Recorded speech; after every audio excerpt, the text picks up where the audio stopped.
ಹೇ ಸೀತಾರಾಮ್ಗೆ ಸ್ವಾಗತ. ನಾನು ನಿಧಿ ರಾಠೋಡ್.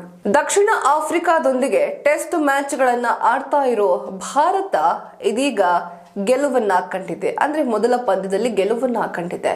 ಈ ಪಂದ್ಯದಲ್ಲಿ ಕನ್ನಡಿಗ ಕೆಎಲ್ ರಾಹುಲ್ ಒಂದು ಶತಕವನ್ನ ಬಾರಿಸುವ ಮೂಲಕ ಹೊಸ ದಾಖಲೆಯೊಂದನ್ನ ಬರೆದಿದ್ದಾರೆ. ಹಾಗಾದ್ರೆ ಏನು ಆ ದಾಖಲೆ?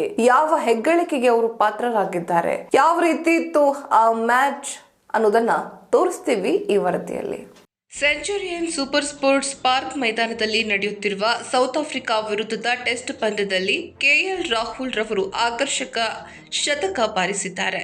ಈ ಶತಕದೊಂದಿಗೆ ವಿಶೇಷ ದಾಖಲೆಯೊಂದನ್ನು ತಮ್ಮದಾಗಿಸಿಕೊಂಡಿದ್ದಾರೆ. ಈ ಪಂದ್ಯದಲ್ಲಿ ಟಾಸ್ ಗೆದ್ದ ಸೌತ್ ಆಫ್ರಿಕಾ ತಂಡವು ಟೀಮ್ ಇಂಡಿಯಾವನ್ನ ಬ್ಯಾಟಿಂಗ್ಗೆ ಆಹ್ವಾನಿಸಿತು. ಅದರಂತೆ ಇನ್ನಿಂಗ್ಸ್ ಆರಂಭಿಸಿದ ಭಾರತ ತಂಡವು 107 ರನ್ ಗಳಿಸುವಷ್ಟರಲ್ಲಿ 5 ವಿಕೆಟ್ ಕಳೆದುಕೊಂಡು ಸಂಕಷ್ಟಕ್ಕೆ ಸಿಲುಕಿತು. ಈ ಹಂತದಲ್ಲಿ 6ನೇ ಕ್ರಮಾಂಕದಲ್ಲಿ ಕಣಕ್ಕಿಳಿದ ಕೆಎಲ್ ರಾಹುಲ್ ಅತ್ಯುತ್ತಮ ಇನ್ನಿಂಗ್ಸ್ ಆಡಿದರು.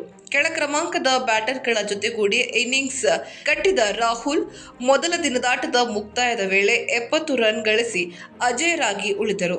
ಎರಡನೇ ದಿನದಾಟದಲ್ಲೂ ಬಿರುಸಿನ ಬ್ಯಾಟಿಂಗ್ ಪ್ರದರ್ಶಿಸಿದ ಕೆಎಲ್ ರಾಹುಲ್ 133 ಎಸೆತಗಳಲ್ಲಿ 14 4 ಹಾಗೂ 4 ಭರ್ಜರಿ ಸಿಕ್ಸರ್ಗಳೊಂದಿಗೆ ಶತಕ ಪೂರೈಸಿದರು.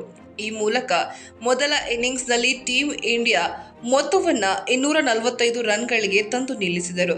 ಇದೀಗ ಮತ್ತೊಮ್ಮೆ 3 ಅಂಕಿ ರನ್ ಗಳಿಸುವ ಮೂಲಕ ಸೆಂಚುರಿಯಲ್ಲಿ 2 ಸೆಂಚುರಿ ಸಿರಿಸಿದ ಮೊದಲ ವಿದೇಶಿ ಆಟಗಾರ ಎಂಬ ಹೆಗ್ಗಳಿಕೆಗೆ ಕೆಎಲ್ ರಾಹುಲ್ ಪಾತ್ರರಾಗಿದ್ದಾರೆ. ಹಾಗೆಯೇ ಸೇನಾ ದೇಶಗಳಲ್ಲಿ ಟೆಸ್ಟ್ ಶತಕ ಬಾರಿಸಿದ 2ನೇ ಭಾರತೀಯ ವಿಕೆಟ್ ಕೀಪರ್ ಎನಿಸಿಕೊಂಡಿದ್ದಾರೆ.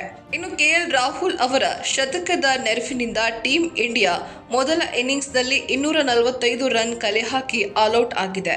ಇದರ ಬೆನ್ನಲ್ಲೇ ಇನ್ನಿಂಗ್ ಆರಂಭಿಸಿದ ಸೌತ್ ಆಫ್ರಿಕಾ ತಂಡವು 5 ಓವರ್ಗಳಲ್ಲಿ 1 ವಿಕೆಟ್ ಕಳೆದುಕೊಂಡು 14 ರನ್ ಕಲೆ ಹಾಕಿದೆ. ಇದೇ ರೀತಿಯ ಮತ್ತಷ್ಟು ಸ್ಪೋರ್ಟ್ಸ್ ನ್ಯೂಸ್ಗಳಿಗಾಗಿ ನೋಡ್ತಾ ಇರಿ ಹೇ ಸೀತಾರಾಮ್. ಇದು ಸತ್ಯದ ಕೈಗನ್ನಡಿ.